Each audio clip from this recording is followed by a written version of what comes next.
My name is TJ Hill. My husband and I adopted our daughter Chloe at birth. I had always wanted children. It was almost 2 years later that we were able to bring home our daughter. And so during that time period, there was a lot of stuff that we had to do, with social workers and everything to find adoption. We chose open adoption. Our birth mother chose us, and began to experience some cultural things that now were sort of red flags for me. That as a parent entering, which was support networks. So the social workers are asking you about your support networks. I'm like, we have tons of friends. I have a family that wants to be involved. Everyone's really excited about this. My husband said the same thing. But I didn't really sort of process all the other parts about being a minority within a minority. And all the other gay dads that I had met were much older than us. We were this new generation of parents. And there were really not a lot of role models for us. And I didn't think that was a big deal until we got closer and closer to birth. And I started having, because I was a big activist in the LGBT community, I had folks that I had had relationships with for many, many years, very strong personal relationships, who were like, you're kind of betraying us a little bit. And I was like, whoa, what's that about? And they're like, you're heading for this marriage thing. You guys are the poster boys now.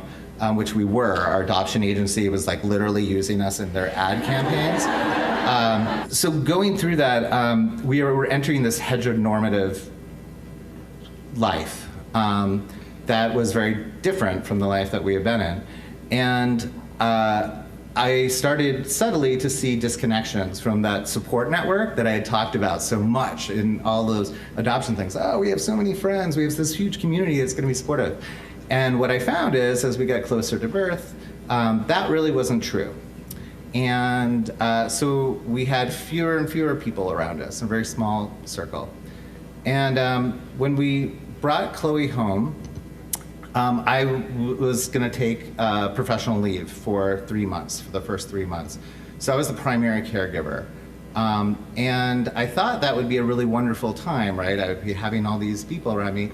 And yet there was no one there.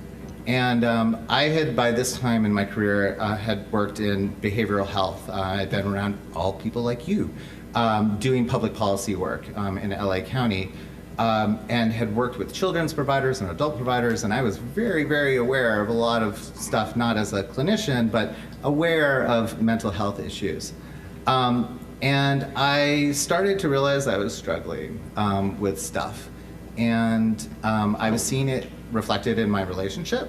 I was seeing it reflected in the sex that we were having, although that wasn't apparent at the time. I was like, wow, we're having really great sex, because that was sort of all I had at that time. And I was making a very big distinction between the sex and the intimacy, which was causing me to also sort of separate myself from my partner, who I thought, who at this time should have been the sort of we're doing this together, this big journey. And I began to resent him a lot because, he was continuing to work and bringing home that paycheck, which was important. But I devalued that a lot because I was the one at home changing all the diapers. I was the one who didn't get to shower until 4 o'clock in the afternoon, if at all. I was the one busting my ass with the baby. And again, very little support network around me. We'd start going to the early pediatrician appointments at first, and the pediatrician would say, how are you guys doing? And this is so exciting. And she was this incredible pediatrician, and she was so wise and so great, and she was so welcoming to us as a couple. And I was like, oh, clearly, she gets it. So, in that first meeting, she's like, how are you? And I'm like, I'm not well. And she was like, well, what do you mean? I'm like, well, I'm not sleeping. Then she's like, well, of course you're not sleeping. You have a new baby. And I'm like, no, I know, but it's more than that. And I'm feeling really stressed out. And it's kind of overwhelming to me. And I'm don't have the, and she's like, oh, that's all new parents have those jitters. Don't worry about it. So I left and I was like, okay, I'm crazy.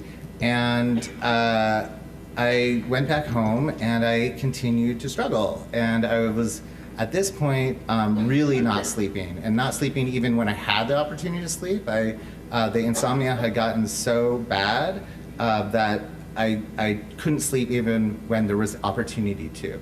And so I started to really break down as the primary caregiver, and started resenting my daughter, just sort of being angry when she needed simple things like a changed diaper, or she was hungry, or it was feeding time or anything. I would be like angry at that.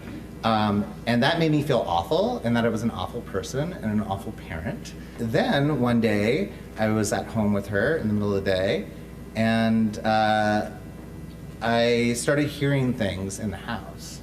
And I was like, I'm pretty sure there's no one else in this house with me right now, but I can sure as hell hear that voice. And it was somebody talking in the house, and they were basically criticizing me as a parent and telling me all this stuff. It was obviously me having these thoughts, but I could not make a distinction between that reality at that moment. And so I knew I was in the beginning of a psychotic break. I was like, this is what like all those clinician friends of mine have talked about. This is the psychotic break. I was like, congratulations, CJ. So that day, I don't really remember much of the day, but my husband came home at the end of the day and walked through the door all cheery to see his daughter and his husband, and goes to me, hey, what's for dinner? And I probably came closer in that moment to murdering another human being than I ever have before. I literally remember looking at like the knives and being like, I could get to those and get across the room before he'd be able to get out the door. Like, I was so angry. And I was crying and everything, and then he was like, oh, wait, like, you had a hard day, what's going on? I'm like, no, I had more than a hard day. He's like, you need to go see somebody. And I was like, great, I think we should go see somebody, but he was like, no, this is your problem, you should go. And I was like, okay, no, that's probably reasonable. And so I made an appointment to go see my primary care physician, because I clearly was having a lot of other things that were going on, but I thought at the very least, he would be able to sort of direct me to where to go. So I give him my whole spiel, including the part of like hearing voices in my house one day, getting like, I'm pretty much taking off every single thing of like psych referral, right? And I'm thinking at the very least, that's what he's gonna say. And he's like, you know what? You're a new dad, you're the primary caregiver, it's a lot. You need to probably, do you have family? You should call your mom, maybe she could come help you out, and that will get, and they'll give you the support and you should be fine. And I was like, okay, I'm pretty sure this is wrong advice, but like, you're a doctor, so I'm gonna go home. And I did, and I followed his advice. I had my mom come out, and my mom actually observed me sort of one day parenting, which is the worst thing, by the way, when you're a brand new parent and like you have your mom there who's raised 3 kids and like also is a pediatric nurse, and so thinks that she knows everything. And you're having struggles with parenting and mental health going on. So I found my mom to be very not helpful for my recovery journey, and she, I took it as very critical and not assistive at all. So it was only when I returned to work after that 3 months that I was connecting back with the folks that I'd worked with, and there was a colleague of mine who ran a children's mental health agency, and we were friends socially as well. And I found a time to kind of grab her after a meeting, and I'm like, hey, can you come in my office? I just want to like chat about stuff. And she was like, oh, thought it was gonna be this big policy thing. And she comes to my office, I like close the door and I start crying. And I'm like, I think I'm falling apart. I'm like all this stuff. And she's like, oh my gosh, TJ, like you absolutely need help. I wish you'd reached out sooner. Let's get you into therapy. Like, let's do this. So I got into therapy and I started going with my husband, and we started talking about sort of all the things that was going on. And the sort of biggest thing I took from that, which made me very angry in retrospect, was that I had done everything right.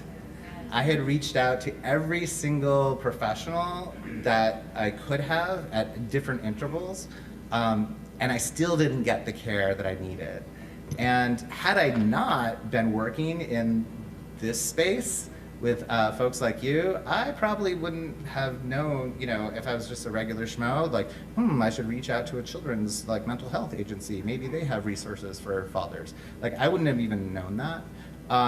And so that got me very interested in this space and about, I've been involved in behavioral health, but thinking about, what do we talk about parenting and behavioral health, and the importance of really ungendering that journey. I guess if there was any purpose of me being here, it's just that to keep the fathers in mind, keep the dads in mind. We care about parenting, we care about our families, we care about our children, and we want to be desperately involved in those things. The interesting part with the therapy and realizing, my husband's participation, the part in our relationship really struggled during those time period. We went from a lot of sex to no sex, and a lot of resentment and things going on. The part where I fell back in love with him again was the night where, it was 3 a.m, and I got up sort of that nervous thing that parents do because the baby wasn't crying, and I was like, oh God. And so I get up and he's not in bed, and so I go to the nursery, and I see him sitting in the nursery with her, asleep, and he's holding her and has the bottle and he's parenting. And at that exact moment, I remember being like, this is why I love him. This is the first date. This is that journey.